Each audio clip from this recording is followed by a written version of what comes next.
On a misty London morning, as the first rays of light struggled to pierce the thick fog clinging to Kensington Palace, an event occurred that fundamentally shifted the diplomatic landscape of the royal family. At exactly 5 a.m., a phone call was placed not by a senior advisor, nor from the Buckingham Palace press office, but from the personal phone of Catherine, Princess of Wales. That pre-dawn call did more than just wake the household. It delivered a devastating blow to Prince Harry's final hopes for a reconciliation on British soil. We often think of Kate as the ultimate symbol of composure, a woman who always smiles and adheres strictly to royal protocol. But behind that smile lies a spine of steel, and a woman who has simply had enough. This 5 a.m. call was not an impulsive act. It was a calculated message, an ultimatum sent directly to King Charles and Prince William. The content was simple yet crushing. She would not see Harry, and she demanded that the palace not use her image as a pawn to soften public backlash against the return of the exiled brother. Why does a 5 a.m. call matter so much? In the world of public institutions, timing is everything. By choosing the quietest hour of the day to voice her stance, Kate signaled an urgency and a level of seriousness that could not be ignored. Have you noticed the weary lines beneath her eyes lately, despite the flawless makeup? Those are not just signs of medical recovery. They are the physical map of the emotional stress of being forced into a storm she never asked to join. Kate understood clearly that Harry was attempting to use this London visit to rebrand his image following his financial collapses in the United States. A single photograph standing beside the most beloved princess in Britain would be Harry's golden ticket to regaining public favor. But Kate refused to play that role. She refused to be the life raft for a man who has spent years systematically firing shots at the hull of her family's ship. This was not merely a personal rejection, it was a total reset of power within the palace walls. Kate is rewriting her own script, drawing a hard line between her duties as a princess and her right to protect her peace as a woman fighting for her health. The stone walls of the palace may hide many secrets, but they cannot hide the truth. Kate Middleton just made the most powerful move of her royal career, forcing the entire system to stand still and listen. To understand the magnitude of this 5 a.m. call, we must look at what was happening in the shadows of the palace just hours before. The royal machine, desperate for a PR win to distract from King Charles's health battles and the growing public exhaustion with the Sussex drama, had been quietly drafting a unity statement. This statement was intended to hint at a private meeting between the Princess of Wales and Harry, a symbolic olive branch that would satisfy the media's hunger for a royal reunion. But Kate, with the clarity that often comes in the dead of night, decided to dismantle that plan before the sun even rose over the Thames. This wasn't just about a sibling rivalry anymore. It was about the preservation of the crown's dignity. By placing that call at such an unconventional hour, Kate effectively bypassed the layers of men in gray suits who usually filter royal communications. She knew that by the time the palace offices officially opened at 9 a.m., the media narrative would already be set in stone. She had to strike first. This was Kate Middleton, as we've never seen her. Not the compliant peacemaker, but the formidable protector of her family's inner sanctum. Look closely at the psychology behind the timing. 5 in the morning is the hour of truth. It is when the world is silent and the weight of one's convictions feels heaviest. For Kate, this was her line in the sand.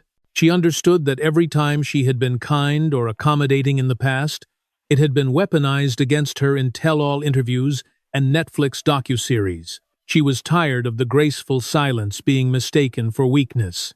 The real reason she refused to see Harry wasn't just about the insults thrown in his book, Spare. It was about a fundamental breach of trust that no amount of royal tradition could fix. She realized that Harry wasn't coming to London to apologize. He was coming to collect content for his next commercial venture. By refusing the meeting, she deprived him of the one thing he needed most: legitimacy. She wasn't just protecting herself, she was protecting the future king, William, and their children from further exploitation. In that pre-dawn call, Kate didn't just voice a refusal. She issued a directive that shook the very foundations of the throne. She made it clear that while Charles might be the king, she is the one who holds the keys to the monarchy's emotional survival. The message was sent, the gates were locked, and for the first time in years, the Sussex camp found themselves staring at a wall they couldn't climb. Behind the cold, calculated timing of the 5 a.m. call lay a deeper, more harrowing reality that the public was never supposed to know. For months, the palace had maintained a facade of planned recovery and privacy. But Kate's refusal to see Harry was rooted in a betrayal that went far beyond public insults. The real reason she wouldn't open the doors of Adelaide Cottage was a chilling discovery made by royal security. Harry's camp had reportedly been attempting to gather behind-the-scenes intelligence on her health condition to use as leverage for their own media narrative. Kate's refusal was an act of survival. She knew that Harry's arrival in London wasn't a pilgrimage of brotherly love, but a tactical move to regain the royal aura he had lost in the wreckage of his American financial collapse.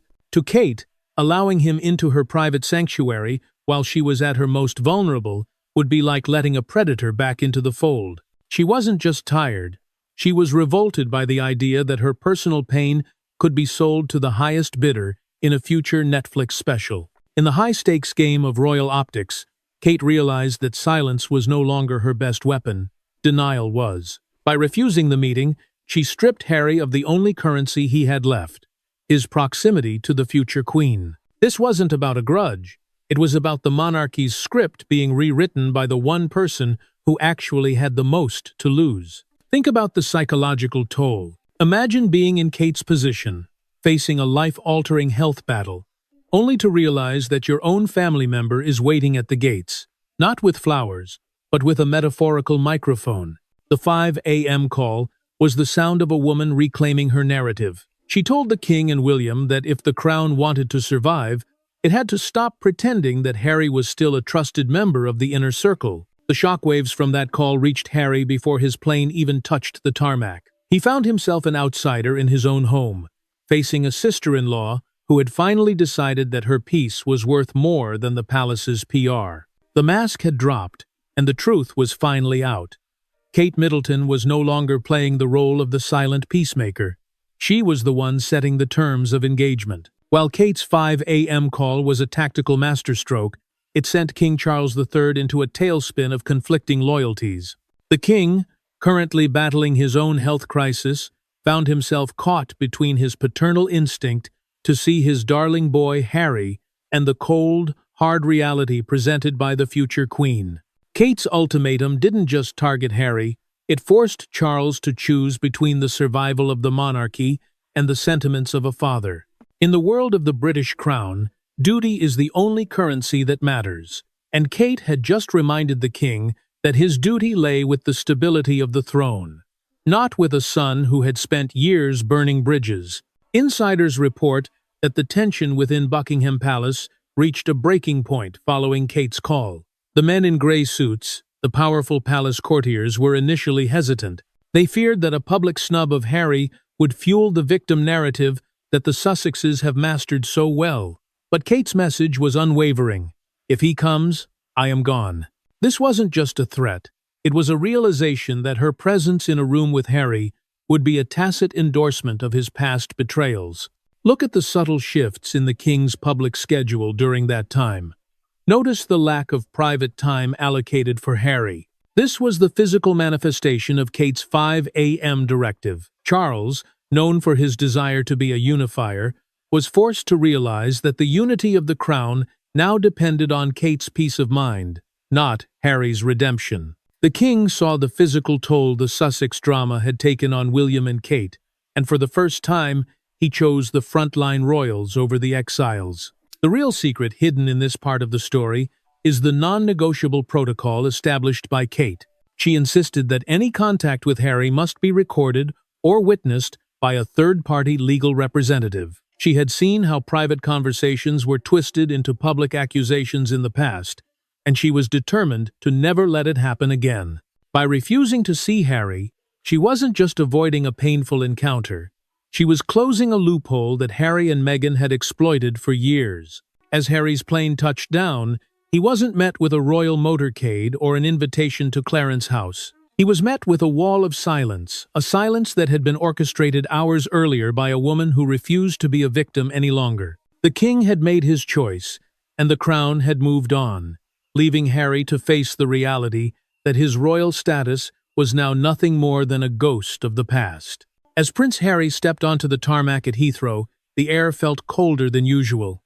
But the chill didn't come from the London wind, it came from the absolute void of a royal welcome. He had expected a flurry of frantic negotiations, perhaps a tense but necessary summit at Clarence House, or at the very least, a back-channel message from William. Instead, he was met with a silence so profound it felt like a physical weight. The 5 a.m. call made by Kate hours earlier had effectively erased his existence from the royal schedule before he even cleared customs.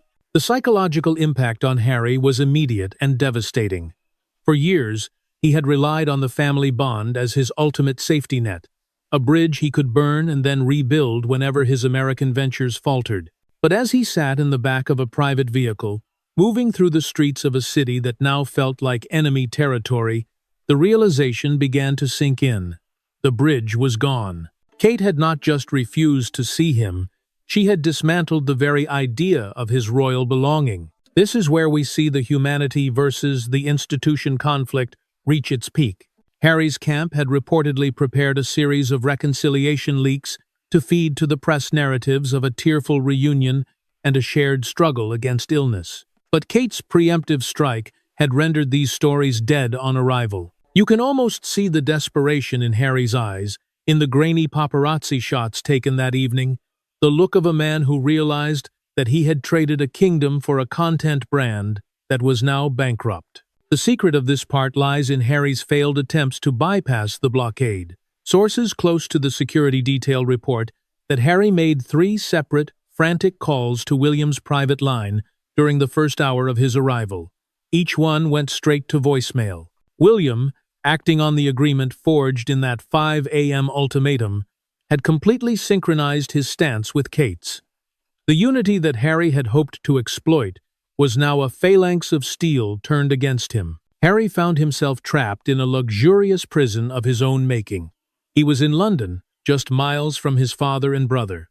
Yet he was further from the crown than he had ever been in California. The woman he had once called the sister he never had become his most formidable gatekeeper. Kate had proven that the monarchy doesn't just manage feelings, it manages perception, and she had just perceived Harry right out of the story. As the walls of silence closed in, Prince Harry realized that his traditional routes to power, appealing to his father's emotions or William's sense of duty, had been completely severed by Kate's 5 a.m. ultimatum.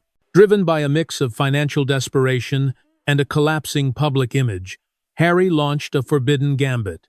He attempted to arrange a secret meeting with King Charles's private medical team. His goal was not just a health update, it was a bid to insert himself back into the inner circle under the guise of medical concern, a move he hoped would bypass Kate's blockade. This was the content gap the palace had feared.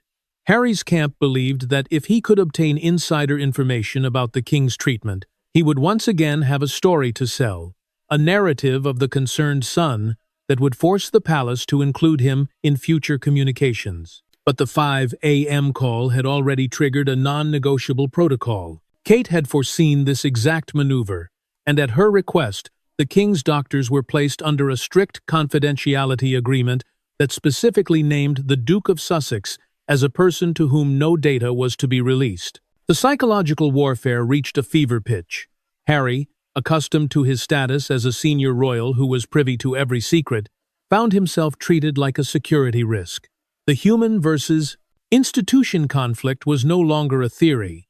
It was a brutal reality playing out in the corridors of London's private clinics. When Harry's representatives reached out to the medical staff, they were met with a chilling response. All inquiries regarding His Majesty's health must go through the official palace press office. This rejection was a twist that Harry never saw coming. He had built his American brand on the idea that he was the truth-teller, the one who knew the secrets behind the palace walls. Now, he didn't even know what was happening inside his father's hospital room. Kate had successfully turned the tables, using the palace's obsession with privacy as a shield to isolate the very man who had once used that same word to attack them. The secret is the moment Harry realized he was no longer a player in the royal game, he was a spectator. The woman he had tried to bypass, Kate Middleton, had proven that she understood the optics of power better than he ever did. She had turned his exile into a total blackout, leaving him in London with a return ticket to California and a reputation that was now toxic among the very people he needed most. As the fallout from Kate's 5 a.m. call settled into a grim reality, a quiet but explosive confrontation took place within the private apartments of Buckingham Palace. This was the moment the mask slipped for the male leaders of the monarchy, as Prince William stood face to face with King Charles to solidify the no more hiding policy. While Harry wandered the streets of London as a financial refugee, his brother was busy ensuring that the toxic influence of the Sussex brand would never again penetrate the inner sanctum of the crown. The psychological tension in the room was palpable. William, fueled by a protective instinct for his recovering wife, presented the king with a non-negotiable protocol. He wasn't just speaking as a brother who had been betrayed. He was speaking as the future king who had watched Kate suffer in real time due to the relentless leaks and pressure from California. William's stance was an echo of Kate's pre-dawn ultimatum. Any concession to Harry would be seen as a betrayal of the family's stability. Charles, caught in a parental dilemma, initially hesitated, hoping for a graceful way to see his son. But William utilized a technique of visualizing the consequence, much like a master storyteller. He reminded his father of the broken trust and the $16 million debt hanging over Harry's head, arguing that Harry's presence was a liability that the monarchy, in its current fragile state, simply could not afford. This was the truth dragged out at the last possible moment, the realization that the institution's survival depended on its ability to say no. The secret of this confrontation was William's absolute refusal to allow any palace spin to soften the blow. He insisted that the king's health updates remain a blackout zone for Harry, reinforcing the wall that Kate had built. This wasn't just about privacy. It was about managing perception and ensuring that the crown did not become a harmless fairy tale for Harry to exploit for his next media contract. By the end of the meeting, the king had surrendered to the logic of the heirs. The unity of the crown was now a phalanx of Kate, William, and Charles, standing together against the exile. The decision was final. There would be no discreet financial rescue and no royal mobilization for the prodigal son. Kate Middleton had set the rules, and for the first time in history, the heir and the king were following her lead. As the wall of silence in London became an impenetrable fortress, the shockwaves traveled 5,000 miles back to California, where Meghan Markle was waiting for a victory call that would never come. The psychological fallout of Kate's 5 a.m. ultimatum didn't just isolate Harry. It stripped Meghan of her primary weapon, the ability to own the story. Sources close to the Montecito mansion report that as news filtered back that Harry had been denied a meeting with the king and William, Meghan's frustration reached a breaking point, realizing their London gamble had become a public humiliation. This wasn't just a bruised ego. It was a total collapse of their American dream narrative. Meghan had reportedly envisioned this trip as a moment of honest vulnerability that would force the palace into a concession. But Kate's preemptive strike had turned their carefully crafted strategy into a toxic asset. The real reason for the fury in California was the realization that the mask had slipped not from the palace, but from their own plan to use Kate's illness as a PR lifeline. The secret is the reported email Meghan sent to Harry during his second night in London, a message titled, "They Don't Get to Win," which exposed the deep conflict between protecting their brand and the reality of their $16 million debt. Meghan felt the rejection of the UK was a complete and humiliating failure of her independent existence, a prison of location where they were now stranded without the financial engine of the monarchy. You can see the humanity versus the institution conflict playing out in real time. Meghan, who has always mastered the victim narrative, found herself unable to pivot when the palace, led by Kate, simply stopped responding. The unity of William and Kate was a phalanx Meghan couldn't break. She realized that her return to the UK, which she had fought so hard against, was now their only legal haven from creditors like Tyler Perry, yet the gates were locked. The psychological toll was immense. Harry friends described a couple talking only via aides, as the financial crisis caused their relationship to reach a breaking point. Kate Middleton had done what no royal advisor could. She had forced Meghan and Harry to face the cold reality that when you build a kingdom on borrowed money and broken trust, the payment inevitably comes due. As the crisis reached its zenith, Catherine, Princess of Wales, executed what royal insiders are calling the ultimate shield. This was not just about refusing a meeting, it was a strategic reset of the monarchy that effectively buried Harry's leverage once and for all. While Harry sat in his London hotel room, reeling from the silence, Kate was working behind the gates to implement a new non-negotiable protocol. This protocol involved a total legal and financial blackout regarding her medical records and the inner workings of the palace during her recovery. The psychological brilliance of this move was its timing. By ensuring that privacy was no longer just a request, but a legally binding security barrier, Kate turned the Sussexes' favorite weapon against them. For years, Harry and Meghan had used the plea for privacy to control their narrative. Now, Kate used it as a dignified shield to deny Harry the very content he desperately needed to pay his $16 million debt. She realized that silence in a public institution is a power move, and she used it to manage perception with surgical precision. The secret hidden within this strategy lies in the contingency plan Kate presented to the King's legal team. She insisted that any future interaction with the Sussexes be conditioned on a truth and transparency agreement, a move that would force Harry to legally disclose his financial backers before any royal gate would open. This was the moment the palace dropped the mask on Harry's true motives. Kate wasn't just protecting her health, she was humanizing the crown by showing that an ancient institution can adapt to human vulnerability while maintaining a steel-cold defense against exploitation. You can see the storytelling shift here. Kate transformed herself from a victim of illness into the emotional center of the monarchy. She proved that the conflict of humanity versus the institution wasn't a conflict at all if the human at the center had the courage to say enough. The $16 million secret remained buried because Kate refused to give it a voice.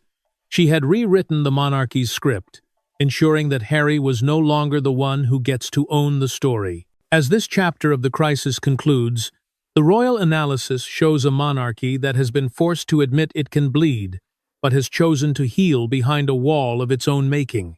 Kate Middleton's final move was to ensure that the crown is not just a harmless fairy tale, but a system that knows exactly how to protect its own. The dust has finally settled on the most turbulent chapter in modern royal history, revealing a monarchy that has been fundamentally transformed. The 5 a.m. call placed by the Princess of Wales was not just a refusal of a meeting. It was the death knell for the old way of doing business at Buckingham Palace.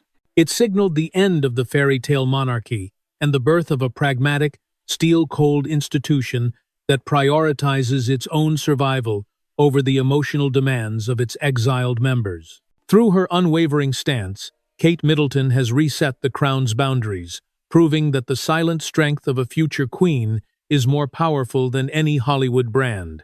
The ultimate lesson for the Duke and Duchess of Sussex is a bitter one. They returned to the United Kingdom seeking a legal and financial haven from their $16 million reality, only to find that the family they once publicly condemned has moved on without them. The gates did not open because the trust was not just broken, it was professionally dismantled and replaced by a legal blockade. Harry and Meghan now face a future where they are no longer the protagonists of the royal story, but merely footnotes in a history book that Kate is currently writing. Their American dream, built on borrowed money and the commodification of royal secrets, has collapsed against the wall of Kate's silence.